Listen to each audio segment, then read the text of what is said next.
2. Parable of the Great Supper. As Jesus finished speaking at the breakfast table of the Pharisee, one of the lawyers present, desiring to relieve the silence, thoughtlessly said, "Blessed is he who shall eat bread in the kingdom of God," that being a common saying of those days. And then Jesus spoke a parable, which even his friendly host was compelled to take to heart. He said, "A certain ruler gave a great supper, and having bidden many guests, he dispatched his servants at supper time to say to those who were invited, 'Come, for everything is now ready.'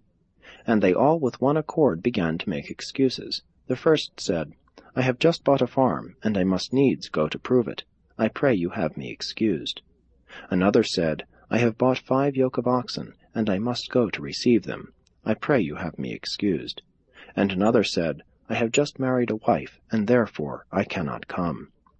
So the servants went back and reported this to their master. When the master of the house heard this, he was very angry, and turning to his servants, he said, 'I have made ready this marriage feast, the fatlings are killed, and all is in readiness for my guests, but they have spurned my invitation. They have gone every man after his lands and his merchandise, and they even show disrespect to my servants who bid them come to my feast. Go out quickly, therefore, into the streets and lanes of the city, out into the highways and the byways, and bring hither the poor and the outcast, the blind and the lame, that the marriage feast may have guests.' And the servants did as their lord commanded, and even then there was room for more guests. Then said the Lord to his servants, 'Go now out into the roads and the countryside, and constrain those who are there to come in, that my house may be filled. I declare that none of those who were first bidden shall taste of my supper.' And the servants did as their master commanded, and the house was filled. And when they heard these words, they departed. Every man went to his own place. At least one of the sneering Pharisees present that morning comprehended the meaning of this parable, for he was baptized that day, and made public confession of his faith in the gospel of the kingdom.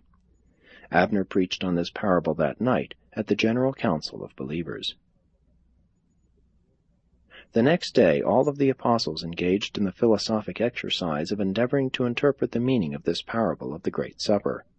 Though Jesus listened with interest to all of these differing interpretations, he steadfastly refused to offer them further help in understanding the parable. He would only say, "Let every man find out the meaning for himself, and in his own soul."